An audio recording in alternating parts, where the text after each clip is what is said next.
A major makeover is in the works for Needham's busiest road, but getting it done will not be easy. The Highland Avenue roadway project is still in its early stages, and it is already raising concerns in the community.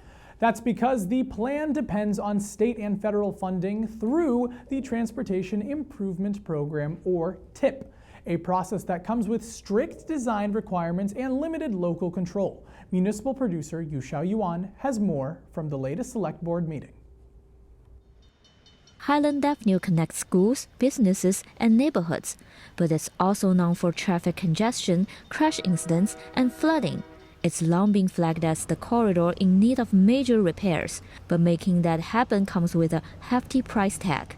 Doing a project of this particular nature is just beyond the resources of the community to take on this level of scope internally. If we were to continue to fund just the intersection improvements in this particular area, it would take over 20 years for us to see actual improvements in traffic flow on Highland Ave. The project is estimated to cost approximately $17 million and would cover about 1.3 miles from Webster Street to Great Plain Avenue, as well as a portion of West Street to address the high crash intersection at Hillside Avenue. Top 5% intersection crash cluster in the region. It will be, right now is contemplated for a traffic signal. By securing TIP funding, the town could complete the project faster and at a much lower local cost. The TIP process for communities, if you're they're looking to include a project on the TIP, they are responsible for funding 100% of the design and the right-of-way acquisition costs, and then the return on that investment is that that MassDOT will essentially fund 100% of the construction. Public Works Director Karis Lustig noted design costs typically account for 10% of the total. We do believe it's really the best chance that we have of making traffic flow improvements in this particular corridor, and that there really are no other opportunities for us to have such a dramatic impact. The town brought on consulting firm TEC back in 2021 to help guide the project through the TIP process. We are doing an application competing against other communities that maybe they have fewer design exceptions, maybe that their 10% or their 25% is closer to what MassDOT is looking for. So we have to think about it in terms, it's a balancing act, as we've said, but we have to think about it in terms of what's going to score well, what's going to play well with the people that hold the purse strings. Otherwise, the project can't be done as designed. Needham submitted its application last December, but it was not selected for the 2026 to 2030 funding cycle. There was far more applications than they had anticipated. I think there was 4 the previous year. It went up to 16. Only one new project was programmed in the TIP in this last round. Yep, out of the 16, and it was at a significant lower estimated cost.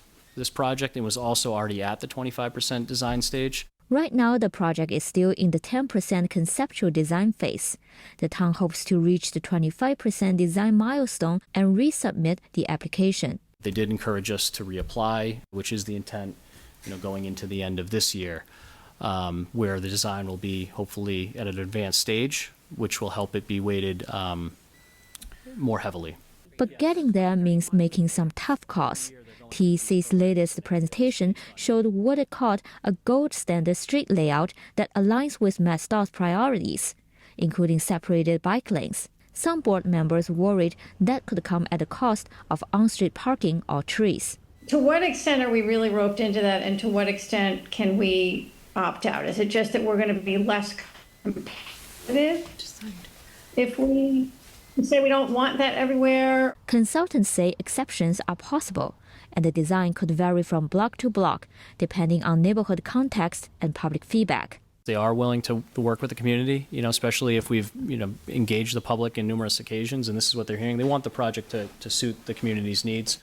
And if it's a matter of, the bike lane, let's say, and parking, they're just going to want some hard data and backup to really justify. They want to see what the utilization of that parking is to justify, keeping it in lieu of a bike lane. So far, TEC has conducted 2 surveys and hosted 1 public workshop. That February workshop reviewed pushback from residents about adding bike lanes. Do we lose control in the town for this money to add something that may be a feature that many people don't really want?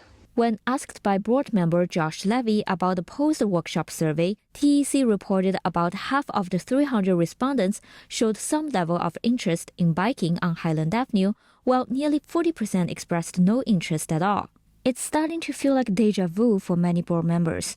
Right now, Needham is also considering whether to walk away from grant funding for the Envision Needham Center project, which requires bike lanes and has received criticism from residents and businesses. Because I don't want to get in a situation like with Envision where we have to change course. I don't want to have to do that. I'd rather really decide what we want and move forward with what we want without having to deviate.